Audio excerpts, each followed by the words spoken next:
Tidak ada yang benar-benar siap kehilangan pekerjaan.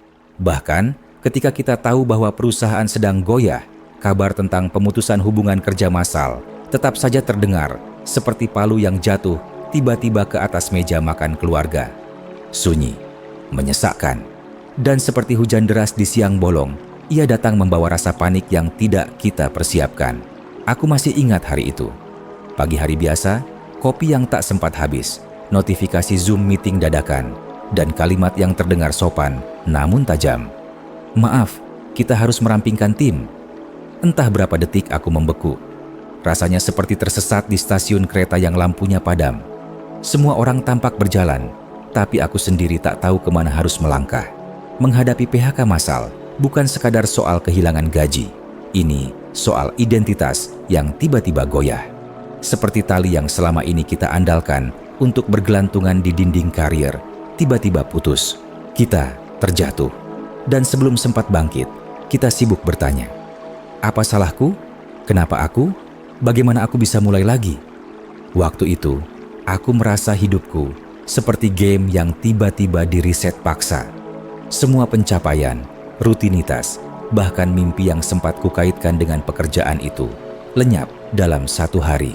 Tapi, di tengah kekosongan itulah, aku perlahan mulai menemukan sesuatu. Bahwa hidup ternyata tidak pernah sesempit kartu tanda karyawan. Bahwa kehilangan bisa menjadi undangan untuk kembali mengenal diri. Aku teringat analogi yang membuatku perlahan bisa bernapas kembali. Pernahkah kamu melihat orang yang menyusun ulang lemari pakaian? Saat semua baju dikeluarkan, ruangan jadi tampak berantakan. Tapi justru dari kekacauan itulah kita bisa memilih kembali mana yang masih layak disimpan, mana yang perlu diberikan kepada orang lain, dan mana yang sudah tak lagi cocok dengan kita. PHK bagiku adalah proses menyusun ulang lemari hidup. Dari kacamata psikologi, ini berkaitan erat dengan konsep transisional trauma, perubahan mendadak yang mengguncang struktur hidup seseorang. Otak kita dirancang untuk menyukai prediktabilitas. Dan ketika struktur itu diruntuhkan, tubuh kita merespons dengan stres, cemas, bahkan kehilangan arah. Tapi justru dalam fase ini pula, potensi adaptasi manusia paling besar muncul. Dalam teori psikologi positif, ini dikenal dengan istilah post-traumatic growth, kemampuan seseorang untuk tumbuh dan berkembang setelah mengalami guncangan besar. Tapi tentu, teori saja tidak cukup. Aku tahu, rasanya bangun tidur tanpa tujuan ke kantor, menatap saldo rekening yang makin tipis, mendengar bisik-bisik tetangga, atau pertanyaan keluarga yang berniat baik tapi terasa menusuk. Namun perlahan, aku belajar menerima kenyataan ini seperti menerima musim hujan. Tidak bisa kita hentikan, tapi bisa kita siapkan diri. Dengan payung, dengan jas hujan, dan dengan niat untuk tetap melangkah meski tanah becek. Dalam perjalanan ini, aku banyak berpegangan pada ajaran Islam yang menyejukkan. Salah satunya adalah keyakinan bahwa rezeki sudah diatur, bahwa apa yang terlepas darimu bukanlah milikmu, dan apa yang datang kepadamu takkan bisa ditolak oleh siapapun. Barang siapa bertakwa kepada Allah, niscaya Dia akan membukakan jalan keluar baginya dan memberinya rezeki dari arah yang tidak disangka-sangka. Quran Surat At-Talaq ayat 2-3. Ayat ini tidak hanya menghibur, tapi juga menguatkan. Aku mulai mengubah fokus. Daripada sibuk bertanya mengapa, aku mulai bertanya, apa yang bisa aku lakukan hari ini?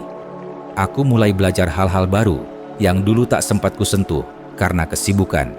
Aku menulis, aku membuka jasa kecil-kecilan, aku menghubungi teman-teman lama, dan perlahan hidupku mulai menemukan bentuk barunya. Tentu, tidak semua hari mudah. Ada malam-malam ketika aku merasa gagal total. Ada saat ketika aku iri melihat teman-teman yang masih bekerja, posting pencapaian mereka di LinkedIn, sementara aku merasa sedang memulai dari nol.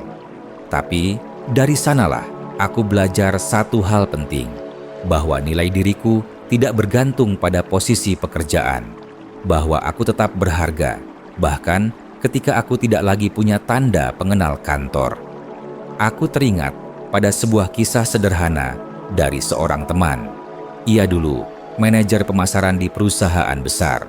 Setelah terkena PHK, ia pulang kampung dan membuka warung kopi kecil di teras rumahnya. Awalnya malu, katanya.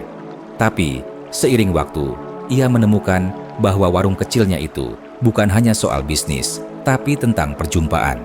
Ia menjadi lebih dekat dengan orang tuanya, lebih sering bertemu teman lama, dan menemukan kedamaian yang tak pernah ia temukan di ruang rapat.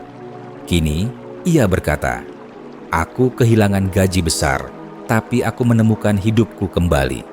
Cerita itu membuatku sadar bahwa pekerjaan adalah bagian dari hidup, tapi bukan seluruh hidup.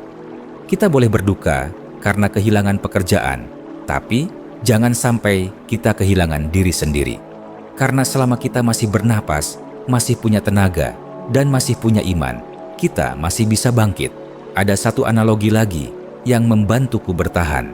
Hidup ini seperti berkendara dalam kabut tebal. Kita mungkin tidak bisa melihat jauh ke depan, tapi selama kita bisa melihat 1-2 meter ke depan, itu cukup untuk terus bergerak. Kita tidak butuh tahu seluruh jawabannya hari ini.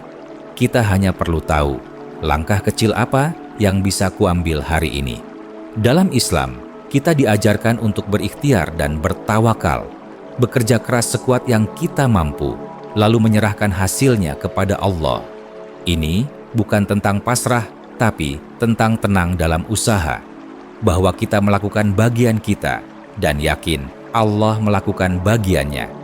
Jadi, jika kamu atau orang terdekatmu sedang mengalami PHK massal, izinkan aku mengatakan, ini kamu tidak sendiri. Ini memang menyakitkan, tapi juga bisa menjadi pintu baru menuju versi dirimu yang lebih utuh. Jangan biarkan satu kegagalan mendefinisikan seluruh kisah hidupmu, karena kisah ini masih panjang, dan kamu tetap penulisnya. Sekarang, mungkin kamu sedang duduk termenung di rumah, bertanya-tanya, apa yang harus kulakukan sekarang? Mungkin jawabannya bukan pekerjaan baru yang langsung besar. Mungkin jawabannya adalah satu percakapan dengan teman lama, satu kelas daring gratis, 1 jam menulis ide yang lama kamu pendam, 1 doa di sepertiga malam. Pertanyaannya adalah, langkah kecil apa yang bisa kamu ambil hari ini agar esokmu tidak lagi terlihat sesuram kabar pagi itu? Karena hidup tidak selesai saat kamu kehilangan pekerjaan. Kadang, justru di sanalah ia benar-benar dimulai.